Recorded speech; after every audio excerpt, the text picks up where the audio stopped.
Friends, মনে করুন আপনার সেল ফোনের চার্জ শেষ হয়ে গেছে, আপনার মোবাইলে লো ব্যাটারি শো করছে। আপনি সেটা দেখে অনুমান করতে পারবেন যে মোবাইলে চার্জ দেওয়ার প্রয়োজন। বা মনে করুন আপনার গাড়ির টায়ার বসে গেছে, আপনি সেটা দেখে অনুমান করতে পারবেন যে গাড়ির টায়ারের মধ্যে হাওয়া দেওয়ার প্রয়োজন। ঠিক একইভাবে আমাদের সামনে যদি কোনো একজন মানুষ দাঁড়িয়ে থাকে, সেই মানুষটিকে দেখে কখনোই অনুমান করা সম্ভব নয় যে সেই মানুষটির শরীরে প্রোটিন, ভিটামিন বা মিনারেলের ঘাটতি রয়েছে কিনা। এই সমস্যাটি সবথেকে বেশি প্রকট হয় বয়স বৃদ্ধির সাথে সাথে। একজন মানুষের বয়স বাড়ার সাথে সাথে তার শরীরে যখন কোনো পুষ্টির ঘাটতি হয় এবং সেই পুষ্টির ঘাটতির জন্য তার শরীরে যে সমস্ত সিমটম দেখতে পাওয়া যায় বা যে সমস্যাগুলি সৃষ্টি হয়, সেগুলি বার্ধক্যের পরিণতি মনে করে আমরা অবহেলা করে যাই। কিন্তু সামান্য কিছু খাবার দাবারের মাধ্যমে সেই সমস্ত পুষ্টির ঘাটতি আমরা মিটিয়ে ফেলতে পারি এবং সেই পুষ্টির ঘাটতির জন্য যে সমস্ত রোগের সম্মুখীন আমরা হয়ে থাকি, সেই রোগের থেকেও কিন্তু আমরা দূরে থাকতে পারি। নমস্কার, আমি কৃষ্ণার্জুন মুখার্জি আর আপনারা দেখছেন আপনাদের ইউটিউব চ্যানেল হেলথক্রিপশন। আজকের ভিডিওতে আপনাদের সাথে আলোচনা করব একজন মানুষের বয়স বৃদ্ধির সাথে সাথে তার শরীরে যদি পুষ্টির ঘাটতি হয়ে যায়, তাহলে কোন পুষ্টির ঘাটতির জন্য তার শরীরে কোন কোন লক্ষণ প্রকট হতে পারে এবং কোন কোন খাবার দাবারের মাধ্যমে সেই মানুষটি সেই পুষ্টির ঘাটতিকে মিটিয়ে নিয়ে দুরারোগ্য রোগের থেকে বেঁচে থাকতে পারেন। সর্বপ্রথম যে সিমটমটির কথা বলবো, যেটি খুবই কমনলি বয়স বৃদ্ধির সাথে সাথে দেখা যায়, সেটি হলো পারসিস্টেন্ট ফ্যাটিগ। অর্থাৎ দীর্ঘদিন ধরে নিয়মিতভাবে একজন মানুষ যদি ক্লান্তি বা দুর্বলতার মতন সমস্যায় ভুগছেন, মানুষটি মনে করুন পর্যাপ্ত মাত্রাতে ঘুমাচ্ছেন, যখন যখন রেস্ট নেওয়ার প্রয়োজন মানুষটি রেস্ট নিচ্ছেন, তা সত্ত্বেও যেন সেই মানুষটির শরীরের থেকে ক্লান্তি কম হতে চায় না। এই সমস্যাটি কিন্তু বৃদ্ধ বয়সে অনেক বেশি দেখতে পাওয়া যায়। কিন্তু আপনি জানেন কি যে এটি আপনার বার্ধক্যের সিমটম না হয়ে হতে পারে আপনার শরীরে কোনো পুষ্টির ঘাটতি হয়েছে। আপনি যদি দীর্ঘদিন ধরে এই সমস্যায় ভুগছেন, তাহলে আপনার ভিটামিন B12, আয়রন আর না হলে ম্যাগনেসিয়ামের ঘাটতি রয়েছে। বা এমনটাও হতে পারে যে আপনার শরীরে এই তিনটি পুষ্টিগুণেরই ঘাটতি রয়েছে। এখন আমরা জেনে নেব যে এই তিনটি পুষ্টিগুণ কোন কোন খাবারের মধ্যে থেকে আমরা পেতে পারি। সর্বপ্রথম আসা যাক ভিটামিন B12। ভিটামিন B12 সমস্ত প্রকারের প্রাণীজ খাবারের থেকে আপনি পেতে পারেন। অর্থাৎ আপনার সমস্ত প্রকারের মাংস, সমস্ত প্রকারের মাছ, ডিম এবং দুধ বা দুগ্ধ জাতীয় খাবারের থেকে প্রচুর পরিমাণে কিন্তু ভিটামিন B12 পাওয়া যায়। এছাড়া পালং শাক, বিট, কলা, পেঁপে এগুলিও কিন্তু ভিটামিন B12 এর খুব বড় একটা উৎস। আপনার শরীরে আয়রনের ঘাটতি মেটাতে পারে সব থেকে ভালো উৎস হলো সজনে শাক, পালং শাক, কুলেখাড়া পাতা, বিটরুট, বেদানা এবং সমস্ত প্রকারের ডাল আপনার খাদ্য তালিকায় যুক্ত করুন আয়রনের ঘাটতি মেটানোর জন্য। আপনার শরীরে ম্যাগনেসিয়ামের ঘাটতি মেটাতে পারে সমস্ত প্রকারের সয়া প্রোডাক্ট। অর্থাৎ আপনার soybean, soya milk, tofu, soya chunk এগুলি আপনার খাদ্য তালিকায় যুক্ত করুন। বিভিন্ন প্রকারের ডাল আপনার খাদ্য তালিকায় যুক্ত করুন। মিষ্টি কুমড়োর বীজ, সানফ্লাওয়ার সিডস, চিনে বাদাম, ওটস এই সমস্ত খাবারের মধ্যে কিন্তু প্রচুর পরিমাণে ম্যাগনেসিয়াম পাওয়া যায়। তাই এই খাবারগুলিও আপনার খাদ্য তালিকায় যুক্ত করুন। বয়স বৃদ্ধির সাথে সাথে ধীরে ধীরে মাথার থেকে চুল ঝরে পড়বে, মাথার চুল পাতলা হয়ে যাবে, এটা খুবই স্বাভাবিক ব্যাপার। কিন্তু একজন বয়োজ্যেষ্ঠ মানুষের যখন অতিরিক্ত মাত্রাতে চুল ঝরতে থাকে, সেই মানুষটি যেন কখনো তার বয়সজনিত কারণে মাথার থেকে চুল ঝরে পড়ছে এমনটা না ভাবে। তার কারণ একজন মানুষের সারাদিনে 50 থেকে 100টা চুল ঝরে পড়া খুবই স্বাভাবিক ব্যাপার। কিন্তু মনে করুন সে মানুষটি যখন বাথরুমে স্নান করতে যাচ্ছে, তখন গামছার সাথে বা তোয়ালের সাথে প্রচুর পরিমাণে চুল আসছে। সে মানুষটি যে বালিশের মধ্যে শুয়েছে, সে বালিশের কাভারের মধ্যে প্রচুর পরিমাণে চুল আসছে। বা মনে করুন চিরুনি দিয়ে চুল আঁচড়াচ্ছে, চিরুনির সাথে প্রচুর পরিমাণে চুল আসছে।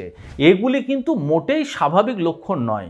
এই সমস্ত সিমটমগুলি দেখতে পেলে তাকে অবশ্যই সন্দেহ করতে হবে যে সেই মানুষটির শরীরে iron, vitamin C, vitamin A এবং প্রোটিনের ঘাটতি হতে পারে। দেখুন, আয়রনের উৎস আমি আগেই আলোচনা করলাম, সজনে পাতা, পালং শাক, কুলেখাড়া পাতা, বেদানা, বিট, এগুলির থেকে প্রচুর পরিমাণে আপনি আয়রন পেতে পারেন। প্রোটিনের খুব ভালো উৎস হলো সমস্ত প্রকারের প্রাণীজ খাবার, অর্থাৎ প্রাণীজ যে সমস্ত খাবারগুলি খায় তার মধ্যে থেকে আমরা কমপ্লিট প্রোটিন পেতে পারি।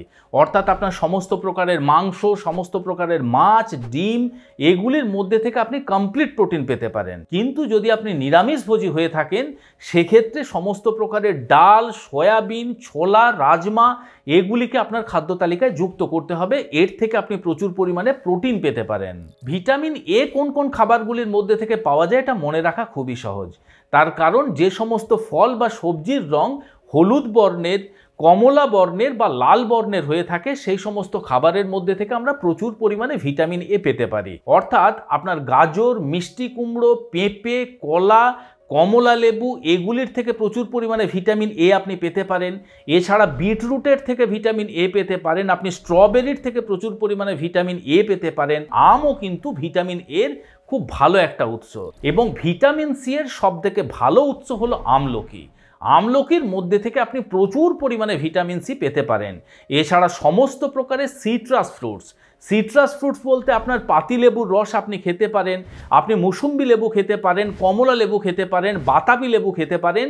এই সমস্ত খাবারের মধ্যে থেকেও প্রচুর পরিমাণে ভিটামিন সি কিন্তু আপনি পেতে পারেন। আবার লং টার্ম মুড চেঞ্জও কিন্তু বয়স বৃদ্ধির সাথে সাথে একটি পুষ্টির ঘাটতির সিমটম হতে পারে।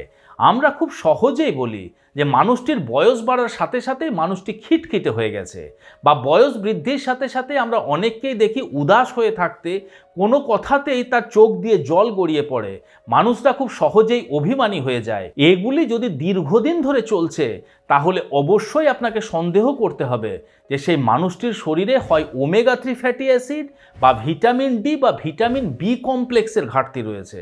এখন ওমেগা 3 ফ্যাটি অ্যাসিড আপনি কোন কোন খাবারের মধ্যে থেকে পেতে পারেন? দেখুন, ওমেগা 3 ফ্যাটি অ্যাসিড প্রধানত 3 ধরনের হয়ে থাকে। একটি হলো আলফা লিনোলেনিক অ্যাসিড বা ALA। আপনার চীনা বাদাম, কাঠবাদাম বা আমন্ড, আখরোট, পিস্তা বাদাম, চিয়া সিডস, ফ্ল্যাক্স সিডস এই সমস্ত খাবারের থেকে কিন্তু আপনি এই ALA ওমেগা 3 ফ্যাটি অ্যাসিড পেতে পারেন। কিন্তু সবথেকে উচ্চ মানের যদি ওমেগা 3 ফ্যাটি অ্যাসিড আপনাকে পেতে হয় সেগুলি আপনাকে হয় অর্গানিক পদ্ধতিতে চাষ করা মাছের থেকে পেতে হবে, আর না হলে নদীর মাছ বা সামুদ্রিক মাছের থেকে আপনি পেতে পারেন। এই নদীর মাছ, সামুদ্রিক মাছ বা অর্গানিক পদ্ধতিতে চাষ করা মাছের থেকে আপনি ইকোসা পেন্টানোইক অ্যাসিড এবং ডোকোসা হেক্সানোইক অ্যাসিড নামক বিশেষ 2 ধরনের ওমেগা 3 ফ্যাটি অ্যাসিড পেতে পারেন। এই 2 ধরনের ফ্যাটি অ্যাসিড আপনার শরীরের জন্য সবথেকে বেশি গুরুত্বপূর্ণ, এবং এই 2 ধরনের ফ্যাটি অ্যাসিড বার্ধক্যকালে গিয়ে অনেক বেশি প্রয়োজন হয়। এবং তার সাথে সাথে ভিটামিন ডি এর ঘাটতি মেটানোর জন্য আপনাকে সকালবেলা 10টা থেকে 11টার মধ্যে অন্তত আধ ঘন্টা, সম্ভব হলে খালি গায়ে, আর যদি সম্ভব না হয়ে থাকে একদম পাতলা সুতির কাপড় পরে সূর্যালোকে বসতে হবে। সানবাতও কিন্তু আপনার এই ভিটামিন ডি এর ঘাটতি মেটানোর সবথেকে সহজ এবং বিনামূল্যের পদ্ধতি। এছাড়া ভিটামিন বি পেতে পারি আমরা যে সমস্ত খাবারগুলির মধ্যে থেকে, সেগুলি হলো সমস্ত প্রকারের প্রাণীজ খাবার, অর্থাৎ সমস্ত প্রকারের মাছ, মাংস, ডিম, দুধ, পনির এই সমস্ত খাবারের থেকে প্রচুর পরিমাণে ভিটামিন বি আমরা পেতে পারি। এছাড়া আমরা পালং শাকের থেকে ভিটামিন বি পেতে পারি, আমরা কলার থেকে ভিটামিন বি পেতে পারি, আমরা কমলা লেবুর থেকে পেতে পারি, আমরা বেদানার থেকে পেতে পারি। এই সমস্ত খাবারগুলিও আপনার ডেইলি লাইফে ইনক্লুড করার চেষ্টা করুন যদি দীর্ঘদিন ধরে আপনার মুড চেঞ্জের মতন সমস্যা রয়েছে। আবার বার্ধক্য আসার পরে আমরা দেখি দাঁতের গোড়া দুর্বল হয়ে যায় এবং দাঁতের মাড়ির থেকে রক্তপাত শুরু হয়। এটিও কিন্তু আপনার শরীরে হয় ভিটামিন সি এর ঘাটতি রয়েছে, আর না হলে ভিটামিন কে এর ঘাটতি রয়েছে। ভিটামিন সি এর ঘাটতি মেটানোর জন্য আমি আগেই বললাম যে আপনি আমলকি খান, আপনি পেয়ারা খেতে পারেন, আপনি সমস্ত প্রকারের সিট্রাস ফ্রুটস আপনার খাদ্য তালিকায় যুক্ত করতে পারেন। এবং ভিটামিন কে এর ঘাটতি মেটানোর জন্য সমস্ত প্রকারের প্রাণীজ খাবারের থেকে আপনি প্রচুর পরিমাণে কিন্তু ভিটামিন কে পেতে পারেন। এছাড়া বয়স বৃদ্ধির সাথে সাথে ব্রিটেল নেলও কিন্তু একটি খুবই কমন সমস্যা। ব্রিটেল নেল বলতে আপনার বয়স বৃদ্ধির সাথে সাথে দেখতে পাবেন আপনার নখগুলি ধীরে ধীরে ভঙ্গুর হয়ে যায়। অল্প স্বল্প কোনো কাজ করলে বা অল্প কোনো প্রেসার দিলেই দেখা যায় নখগুলি ভেঙে যাচ্ছে। এটি কিন্তু ব্রিটেল নেল বলা হয়ে থাকে। এই ব্রিটেল নেলের সমস্যা আপনার শরীরে তখন হতে পারে যখন আপনার শরীরে ক্যালসিয়াম বা সেলেনিয়ামের ঘাটতি হয়ে যায়। ক্যালসিয়ামের ঘাটতি মেটানোর জন্য আপনি যে কোনো প্রকারের দুধ বা দুগ্ধ জাতীয় খাবার আপনার খাদ্য তালিকায় যুক্ত করতে পারেন। সজনে পাতার মধ্যে প্রচুর পরিমাণে কিন্তু ক্যালসিয়াম পাওয়া যায়। শুধুমাত্র সজনে পাতা নয়, সমস্ত প্রকারের গ্রিন লিফি ভেজিটেবল আপনার ডেলি লাইফে ইনক্লুড করুন। এছাড়া সেলেনিয়াম আমরা পেতে পারি আমলকির থেকে। সমস্ত প্রকারের মাংস, ডিম, ক্রুসিফেরাস ভেজিটেবলের থেকেও প্রচুর পরিমাণে সেলেনিয়াম পাওয়া যায়। ক্রুসিফেরাস ভেজিটেবল বলতে আপনার ফুলকপি, বাঁধাকপি, ব্রকোলি, ওলকপি এগুলি আপনার ডেলি লাইফে ইনক্লুড করতে পারেন সেলেনিয়ামের ঘাটতিকে মেটানোর জন্য। শুধুমাত্র ব্রিটেল নেল নয়, তার সাথে সাথে স্পুন শেপড নেলও কিন্তু বার্ধক্যে দেখতে পাওয়া খুবই common symptom. Spoon shaped nail বলতে বর্তমানে আপনি স্ক্রিনের মধ্যে যে ছবিটি দেখতে পাচ্ছেন, অর্থাৎ চামচের মতো যদি ওপরের দিকটি একদম কনকেভ শেপের হয়ে থাকে, সেটিকে বলা হয় স্পুন শেপড নেল। যদি আপনার শরীরে আয়রনের ঘাটতি হয়েছে, আপনার শরীরে যদি জিঙ্কের ঘাটতি হয়েছে বা যদি আপনার শরীরে কপারের ঘাটতি হয়েছে, সেক্ষেত্রে কিন্তু এরকম ধরনের স্পুন শেপড নেল দেখতে পাওয়া যায়। এখন আয়রনের ঘাটতি কোন কোন খাবারের থেকে মিটতে পারে এটা আমি আগেই আলোচনা করেছি। আপনি যদি কোপারের ঘাটতি আপনার শরীরে মেটাতে চান, সেক্ষেত্রে সমস্ত প্রকার সামুদ্রিক মাছের থেকে আপনি কিন্তু আপনার শরীরে কোপারের ঘাটতি মেটাতে পারেন। এছাড়া সেলফিশ বলতে আপনার চিংড়ি মাছ, লবস্টার এগুলির মধ্যে প্রচুর পরিমাণে আপনি কোপার পেতে পারেন। এছাড়া শামুক, ঝিনুক এগুলিও কিন্তু কোপারের খুব ভালো উৎস। তামার পাত্রে কমসে কম 8 ঘন্টা জল রেখে সেই জল যদি আপনি পান করতে পারেন, সেটিও কিন্তু আপনার শরীরে কোপারের ঘাটতি মিটিয়ে দিতে পারে। এবং জিঙ্ক আপনি পেতে পারেন ডিমের থেকে, সমস্ত প্রকারের দুধ বা দুগ্ধ জাতীয় খাবারের থেকে, কাজু বাদামের থেকে, এবং সয়াবিন, সমস্ত প্রকারের ডাল, মটর, ভুট্টা, রাজমা এগুলিও কিন্তু জিঙ্কের খুব ভালো উৎস। তাই এই সমস্ত খাবার আপনার ডেলি লাইফে ইনক্লুড করুন যদি স্পুন শেপড নেলের মতন সিমটম আপনার শরীরে রয়েছে। আবার মনে করুন আপনার শরীরে কোনো জায়গাতে কেটে গিয়ে রক্তপাত হয়েছিল, সেখানে ইনফেকশন হয়ে গেছে, সেই ঘা সহজে শুকাতে চাইছে না। এটি কিন্তু ডায়াবেটিক পেশেন্টদের মধ্যে খুবই কমনলি দেখতে পাওয়া যায়। এছাড়া যে সমস্ত মানুষদের রক্তে প্রচুর পরিমাণে কোলেস্টেরলের মাত্রা বেড়ে যায়, তাদের ক্ষেত্রেও কিন্তু এই সিমটমটি দেখতে পাওয়া যেতে পারে। কিন্তু মনে করুন আপনার ডায়াবেটিসের সমস্যা নেই বা ডায়াবেটিস কন্ট্রোলে রয়েছে, আপনার কোলেস্টেরল স্বাভাবিক, সেক্ষেত্রে কিন্তু আপনাকে সন্দেহ করতে হবে যে হয় আপনার শরীরে ভিটামিন সি এর ঘাটতি হচ্ছে, আর না হলে আপনার শরীরে প্রচুর পরিমাণে প্রোটিনের ঘাটতি হচ্ছে।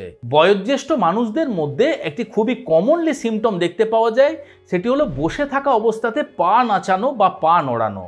এটি আপনার বদ অভ্যেস বলে কখনো এড়িয়ে যাবেন না। যদি আপনার এই অভ্যেস দীর্ঘদিন ধরে রয়েছে, হতে পারে আপনার শরীরে ম্যাগনেসিয়ামের ঘাটতি রয়েছে, আর না হলে আপনার শরীরে জিঙ্কের ঘাটতি রয়েছে। তাই এখন থেকে আমি যে সমস্ত সিমটমগুলির কথা বললাম, সেই সিমটমগুলি আপনার শরীরে প্রকট হয়েছে মানে এগুলি বার্ধক্যের পরিণতি মনে করে অ্যাভয়েড করবেন না বা ভবিষ্যতে গিয়ে দুরারোগ্য ব্যাধির সম্মুখীন হবেন না।